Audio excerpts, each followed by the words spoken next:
Hey, what's up, everyone? Morey Croson here, and today we're going to be breaking down what happened to Cam Newton. I'm sure there's a lot of people out there that are wondering what has happened to Cam Newton since he was really one of the best quarterbacks in the NFL until now, where he's really having a hard time throwing a simple out route or comeback. So we want to go a little bit more into his mechanics to see what are some of the differences between when he was one of the top quarterbacks in the NFL in comparison to now. So as always, if you like the information, go ahead and click the thumbs up down below. Subscribe to the channel if you haven't already, and if you have any questions or comments or anything like that, go ahead and leave those down below. We'll hop in the video right now.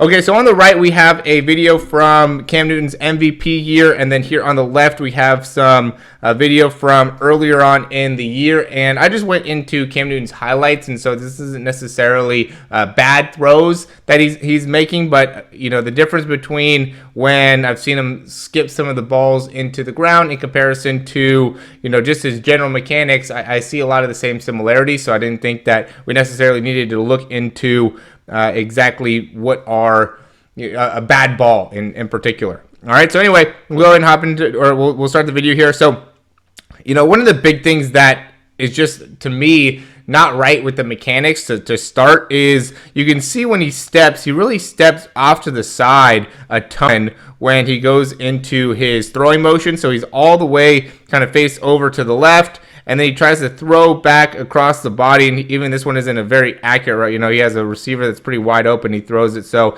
he has to kind of dive and in order to catch it. And one of the things that, you know, looking back, I'm a big Panther fan. So when he was playing for the Panthers, you know, obviously I'm a fan of everybody that plays for the Panthers. And looking back, you know, when he had that MVP season, he had Devin Funchess to throw to. He had Kelvin Benjamin. He had Greg Olsen. He had a bunch of big targets that were able to pick up or had a big wingspan. So he had a lot more area to be inaccurate, and these receivers would bail him out. Where now for the Patriots, he has a bunch of really small receivers, and so he has to be a lot more accurate. And I think this kind of exposes him a little bit with his accuracy. But, you know, because when he goes back here, he still ends up stepping off to the side a good amount, even on this throw, right? You can see his feet over here. They're basically straight.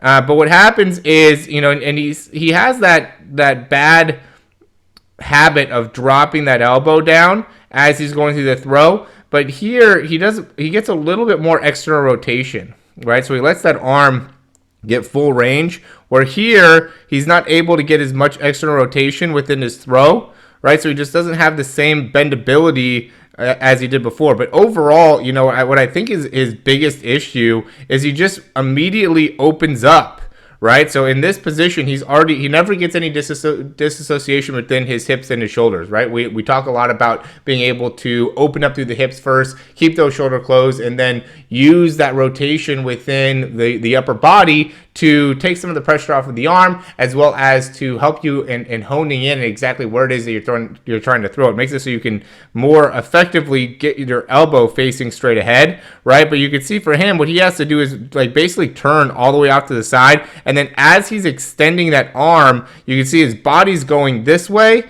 and then the arm is going that way. So he's basically moving in two different directions. He did this a little bit before, but he was able to get that wrist around so he can get everything facing straight ahead, and he had a little bit more external rotation, and again, he also had bigger targets. So I think there's a combination of a few different things that happened here that made it so he was able to maybe get away with a little bit more, right? Because again, you can see here, look at how he immediately just kind of opens up in his whole front shoulder, right? And this one is an example where he's throwing more to the right here.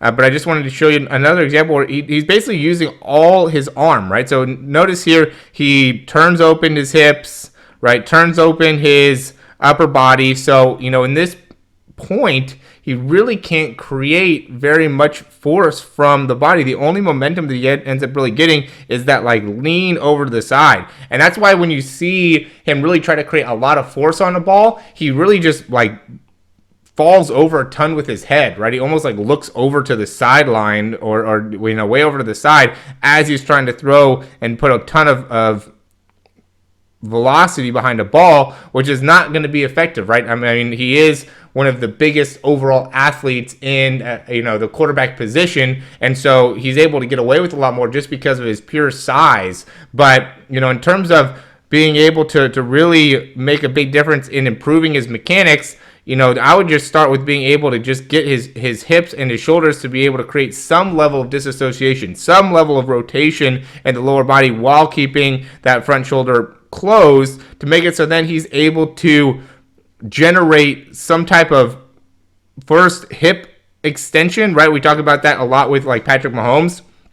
He does a great job of creating hip extension, so he pushes off that back leg really well. You can see here, Cam Newton's not really pushing off at all, right? He's getting rotation, but he's not pushing off here. Once he already opens up, now he kind of pushes off and tries to create this rotation at the very, very end, but by now it's too late. What he just does, what his body does, is uses that kind of rotation, that last movement, to help push his body over that way more, right? So he's getting that push, but that's still leading his body to go over to the side while he's trying to throw the ball over here, right? And at least here, he's able to kind of turn and get his whole body all the way through and rotate through. So, I think what ended up happening is by trying to stop his momentum, right? So before, he would go and get his whole momentum into the throw and really get full rotation onto that front leg, where now it's like he's stopping his momentum or rotation